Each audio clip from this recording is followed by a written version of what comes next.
ദർശന മജീഷ് വടകര, സുനിത മജീഷ് മാട്ടൂർ, ഓമന Azhikkal, Ramya പുഴയങ്ങാടി, Shaima പുഴയങ്ങാടി, Ivan Shiju പുഴയങ്ങാടി, Ishan Shiju പുഴയങ്ങാടി, Arijit KS പുഴയങ്ങാടി, അമിത Saudi പുഴയങ്ങാടി, Vipin Raj പുഴയങ്ങാടി, Shabitha Shaji Adithyan പുഴയങ്ങാടി, Raghavan Krishnan പുഴയങ്ങാടി, Adarsh ഊടക്കൽ Muttom, ശില്പ ഊടക്കൽ മുട്ടം, ഹരി ലക്ഷ്മി ഊടക്കൽ മുട്ടം, ദേവിക നൂർക്കടവ്, വിദ്യ ഷൈജു കാട്ടുതിരുത്തി, സജിത ആന്തൂർ, നീതു ഷൈജു കാട്ടുതിരുത്തി, അനുശ്രീ സതീഷ് ഇടപെട്ട, നൈതിക് സുരേഷ് ഇടപെട്ട, വിനോദ് സാന്ദ്ര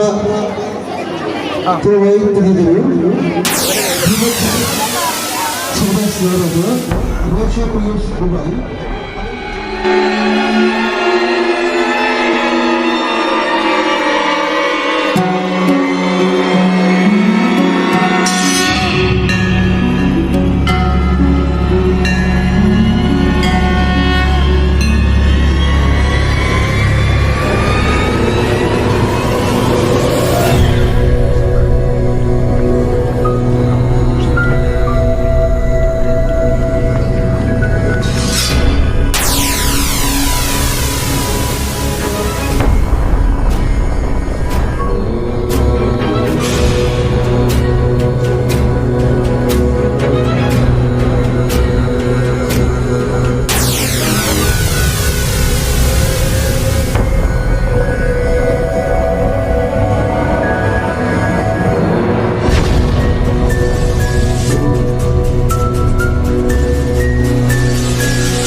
തന്നെ ഷാദി എന്നിട്ട് അവർ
നമ്മുടെ പേരെന്നാ?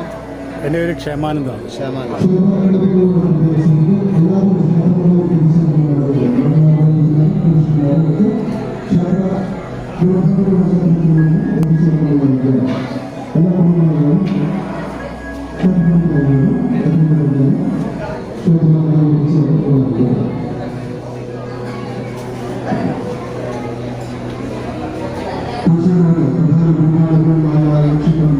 എൻ്റെ പേര് സുജി. എവിടെ സ്ഥലം? പള്ളിപ്പുറം. എറണാകുളം പള്ളിപ്പുറം. എറണാകുളം പള്ളിപ്പുറം.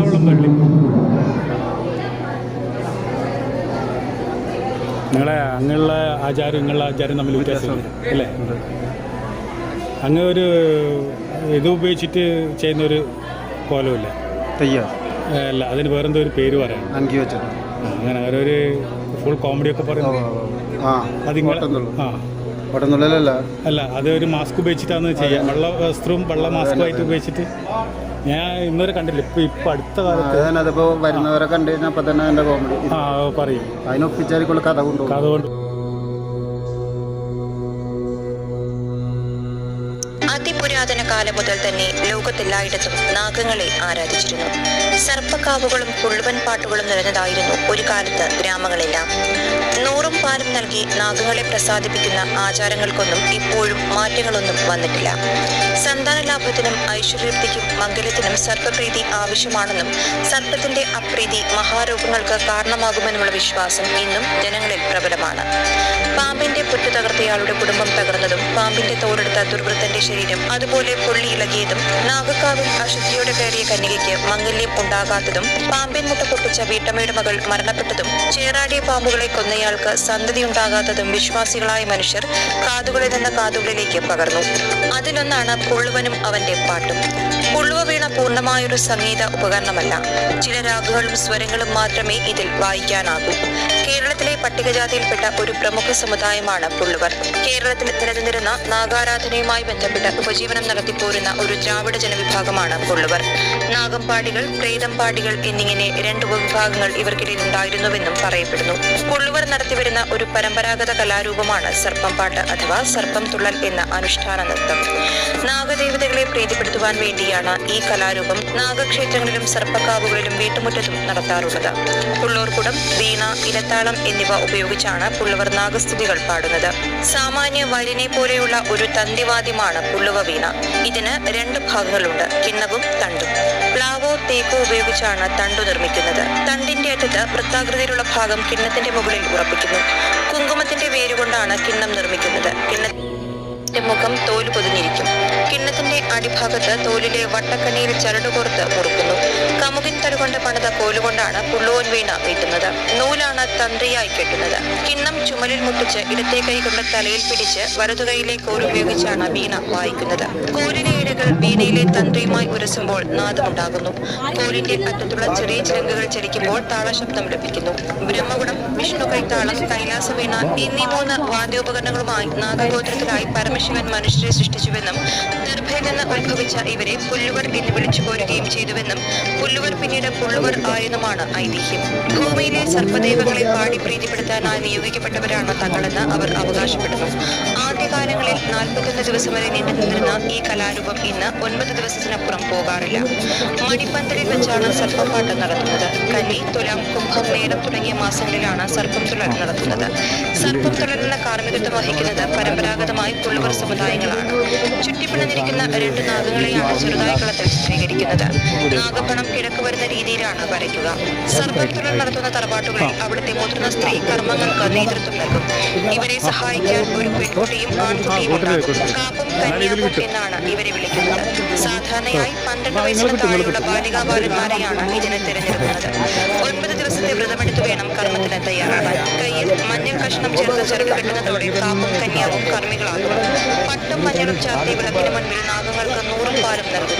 പുള്ളുവൻ പാട്ട് ആരംഭിക്കുമ്പോൾ കവളി പൂക്കിന് കയ്യിൽ തിരികെ കാപ്പും കന്യാവും കളത്തിലിരിക്കും. കളമെഴുതി ആവാഹിച്ച് സർപ്പങ്ങൾ പ്രവേശിക്കുന്നതോടെ ഇവർ കലികേറി പൂക്കുരു കുലുക്കി പുള്ളുവൻ പാട്ടിനൊത്തുള്ളും. തറവാട്ടിലെ കന്യകമാരും ഇതിൽ പങ്കുചേരും. പാട്ടിന്റെ ദ്രുതാവസ്ഥയിൽ കന്യകമാർ നാഗങ്ങളായി ആടി കളം മായ്ക്കുന്നു. ഇതോടുകൂടി കളമെഴുത്തുപാട്ടും അവസാനിക്കുന്നു. പാട്ടിനൊത്ത് കളം മായ്ക്കാതിരുന്നാൽ പൂജ ഫലിച്ചിട്ടില്ലെന്നാണ് വിശ്വാസം. അപ്പോൾ വീണ്ടും ചടങ്ങുകൾ ആവർത്തിക്കുന്നു. കുറച്ച് ബാക്ക് കുറച്ച് ബാക്ക് ആയിക്കോ ശാന്തി. ഓക്കെ, പാലി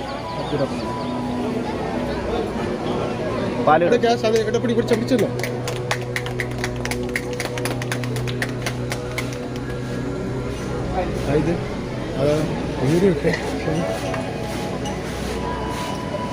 ഇങ്ങോട്ട് കാണിച്ചേ, ഇങ്ങോട്ട് തിരിക്കും, ഇങ്ങോട്ട് തിരിക്കും. ഫോട്ടോ എടുക്കണം, വീഡിയോ എടുത്തേ.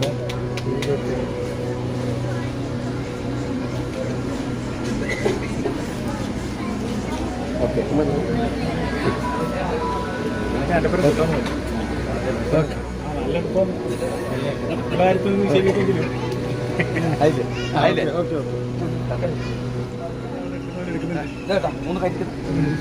നന്നായി കേട്ടാ. നമുക്ക് ഒപ്പരം കൂടണം. ആ അടുക്ക് നിങ്ങളവിടെ ഒന്ന് 2 വാക്ക് കണ്ടപ്പോൾ നിങ്ങളൊരു യൂട്യൂബർ അല്ലേ? എന്താ പേര്? സജീഷ് അല്ലേ? പിന്നെ ഏതാ യൂട്യൂബ് ഏതാ? നമ്മുടെ ബ്ലോഗ് ഫോർ യു എന്നൊരു ചാനലാണ്. ബ്ലോഗ് ഫോർ യു അല്ലേ? സ്കൂട്ടി വീഡിയോസും കാര്യങ്ങളും. അതെ, ബൈക്കിലല്ലേ നിങ്ങൾ കൂടുതൽ ചെയ്തുകൊണ്ടിരിക്കുന്നു? അങ്ങനെയുള്ള എല്ലാം ചെയ്യുന്നുണ്ട്. നമ്മളുമായി ബന്ധപ്പെട്ട എല്ലാം ചെയ്യുന്നുണ്ട് അല്ലേ? നിങ്ങളോട് ബൈക്കിനെ പറ്റി കുറച്ചൊരു കാര്യം ചോദിക്കാണ്ട്. ഇപ്പം കുറച്ച് കുട്ടികൾ ഫൈസലാന്ന് ഇബ്രാഹിം ഫൈസൽ അങ്ങനത്തെ ഒരു കുട്ടിയുണ്ടല്ലോ, ഫൈസൽ ഇബ്രാഹിം അങ്ങനത്തെ പറഞ്ഞ ബൈക്കിൻ്റെ റിവ്യൂ ചെയ്യുന്ന കുട്ടിയുണ്ട്. അപ്പം ബൈക്കിൽ പിന്നെ ഓട്ടോമാറ്റിക് ഷാർട്ടാക്കുന്നോ ഓഫാക്കുന്നോ ഒരു ഹോണടിക്കുന്നതിൽ സംഭവം ഉണ്ടാക്കിയിട്ടുണ്ട്. അവനും വേറെ ആരും ഓടിയിട്ടാണ്. പക്ഷെ നിങ്ങൾ അതേ മുഖമാണ് ഉണ്ടാക്കിയ ആൾ. അത് നിങ്ങൾ ആ യൂട്യൂബ് കണ്ടാൽ നിങ്ങൾക്ക് മനസ്സിലാവും. കണ്ടില്ല? അത് ഞാൻ കാണിച്ചു തരാം.